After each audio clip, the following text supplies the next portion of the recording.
Coucou tout le monde, j'espère que vous allez bien. Aujourd'hui on se retrouve dans une nouvelle vidéo dans laquelle je vais vous présenter mes séries favorites du moment. Donc la première série c'est How to Get Away with Murder. Merci de ne pas juger mon accent. Et donc c'est une série qui est sortie en 2015, il y a 2 saisons pour le moment et la 3e saison sort en septembre, donc le mois prochain. Et en bref, ça parle de Annalise Keating, c'est une avocate de la défense qui est très réputée pour ce qu'elle fait parce qu'elle gagne en général tous ses procès et elle défend des criminels qui peuvent faire des gros crimes, on va dire, jusqu'à des criminels qui font juste des petites fraudes. Elle est aussi prof de droit à l'université et chaque année elle choisit ses meilleurs élèves les plus intelligents qui seront les plus prometteurs à travailler pour elle. Là elle a choisi 5 élèves, c'est Asher, Michaela, Laurel, Connor et Wes. Mes préférés personnellement c'est Connor, Laurel et Wes parce que je sais pas si je les préfère. Les étudiants ils vont l'aider tout au long de la série à résoudre des problèmes, ils vont l'aider lors des audiences etc. pour gagner tous ses procès en général. Au jour ils seront tous impliqués dans un meurtre, je ne vais pas vous dire qui a tué qui. Ils vont du coup tout faire pour ne pas être suspectés, Annalise va les aider, enfin à savoir si c'est pas elle qui a tué quelqu'un, je ne vais pas vous dire.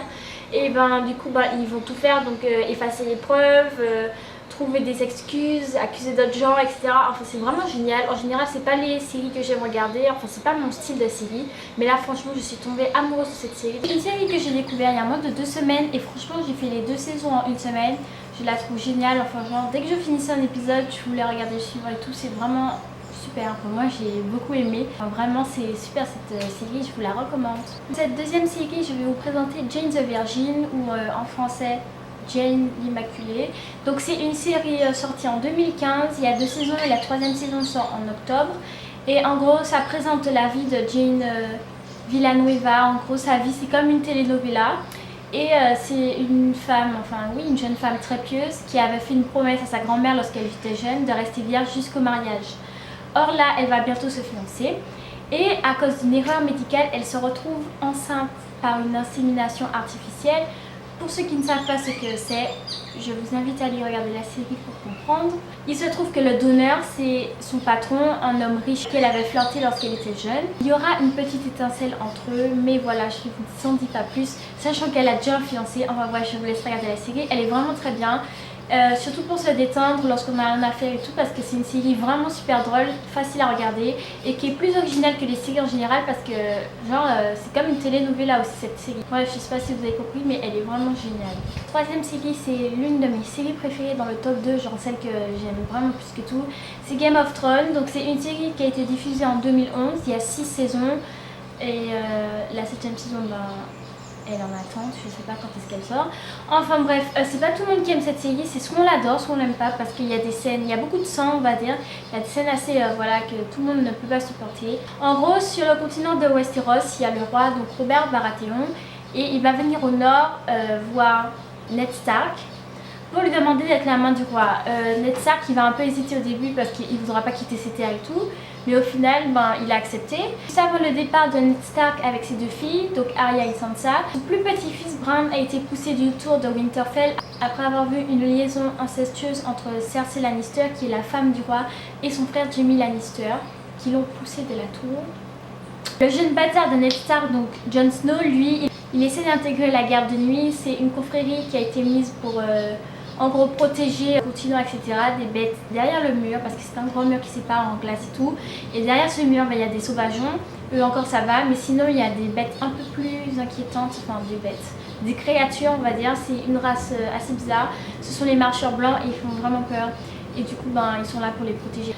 Et au final Game of Thrones ça tourne autour de plusieurs royaumes qui se battent pour accéder au trône de fer. Plusieurs maisons, les Lannister, les Stark, les Bolton et aussi Targaryen avec Daenerys qui a 3 dragons et qui va créer sa propre armée etc. Donc leur but c'est d'avoir le trône, ce qui crée une guerre avec des alliances, des trahisons entre toutes les maisons. La deuxième série c'est Gossip Girl, donc voilà mon autre série préférée avec Game of Thrones. C'est une série franchement que j'adore, destinée plutôt aux jeunes. Elle a été diffusée en 2008 en France, il y a 6 saisons, la série est finie, là, il n'y a plus d'autres saisons. Et donc ça raconte un peu la vie des étudiants assez riches, assez très riches j'ai envie de dire, qui habitent dans l'Upper East Side à Manhattan à New York. Et ces jeunes, enfin ils sont tous accros à un blog qui est Gossip Girl. Ce blog est tenu par un ou une blogueuse, on ne sait pas, on le découvre à la fin de la série. Et donc ce mystérieux ou cette mystérieuse blogueur, bref vous avez compris, va publier tous les potins et toutes les rumeurs sur ces étudiants.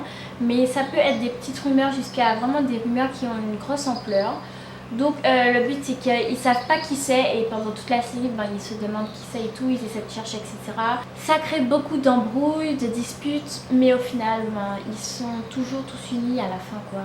La série débute par l'arrivée de Serena van der Woodsen qui revient d'une soi-disant pension après avoir disparu sans donner de nouvelles. Elle retrouvera sa meilleure amie, donc Blair Waldorf, qui est aussi étonnée que tout le monde de revoir sa meilleure amie Serena. Ensuite, la série suivra la vie de jeunesse dorée de Serena van der Woodsen, Blair Waldorf, Chuck Bass et Nate Archibald, ainsi que du garçon solitaire qui est Dan Humphrey et de sa petite sœur Jenny Humphrey qui eux viennent d'un milieu un peu plus modeste. Ils habitent à Brooklyn. Il faut savoir que je suis fan de Blair Waldorf et de Chuck Bass. C'est vraiment genre le couple, mais le couple. La deuxième série c'est Devious Maid. Donc en gros c'est une série qui est diffusée en 2014, il y a 4 saisons. La série raconte un peu l'histoire de 4 domestiques qui travaillent dans le quartier résidentiel de Beverly Hills assez calme. Elles sont entourées de luxe et de privilèges, c'est-à-dire que constamment on leur rappelle que ce ne sont pas que des simples domestiques. Leur travail consiste aussi à nettoyer tous les désordres laissés par les milliardaires, les célébrités, les stars pour qui elles travaillent. Leur vie va être chamboulée quand l'une de leurs amies et qui est elle aussi domestique, donc Flora, a été assassinée et on ne sait pas qui l'a tuée, donc c'est le doute un peu pour tout le monde. Ensuite dans la série il y a des domestiques, donc ma préférée on va dire c'est Rosie. Elle entretient une relation avec son patron alors qu'il est marié, il a un enfant et tout, donc c'est vraiment une série amusante quand même et aussi du commun, donc franchement je vous la recommande. La 6e série, la dernière, c'est The Walking Dead. La série a été diffusée en 2011, il y a 6 saisons et en gros après une épidémie qui a transformé la quasi-totalité mondiale. Qu'est-ce que je raconte? La quasi-totalité...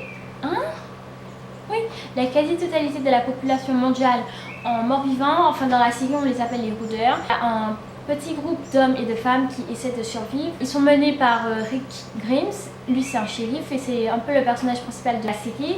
Du coup il doit s'adapter pour essayer de vivre dans ce nouveau monde assez méconnaissable. Et chaque jour, c'est d'avancer, il y en a beaucoup qui meurent, mais ils espèrent un jour retrouver leur vie d'avant. Cette série est vraiment bien. Après ce n'est pas pour tout le monde comme Game of Thrones parce qu'il y a beaucoup de sang, c'est un peu gore, mais moi j'aime vraiment parce que je sais pas, ça me choque pas plus que ça et puis on s'habitue à un moment, donc voilà. Donc voilà, j'espère que les séries que je vous ai présentées vous ont un peu plu ou que ça vous dit quelque chose. Après les résumés ne donnent pas forcément toujours envie de regarder parce que moi toutes les séries que je vous ai présentées, quand j'avais vu les résumés sur Wikipédia ou autre, ça me disait vraiment rien. Et c'est vraiment en regardant un épisode sans qu'on aime la série quoi. Donc je vous invite vraiment à au moins regarder un épisode de chaque série et vous verrez qu'elles sont vraiment géniales pour la plupart. Enfin après les goûts et les couleurs ne se discutent pas, vous n'êtes pas obligé d'aimer, mais résumé après ça dit pas forcément énormément de choses sur la série, surtout que je peux pas tout vous spoiler et vous dire les choses les plus intéressantes que j'ai envie de regarder. Donc voilà, n'hésitez pas à mettre un pouce en l'air si la vidéo vous a plu, à commenter, à partager et voilà. Et avant que je n'oublie, je voulais aussi vous demander si ça vous dit une deuxième vidéo sur des astuces Pinterest que je teste. Donc vous savez les astuces assez bizarres et tout. Donc voilà, dites-moi en commentaire. Je vous fais plein de bisous et je vous dis à la prochaine. Mouah.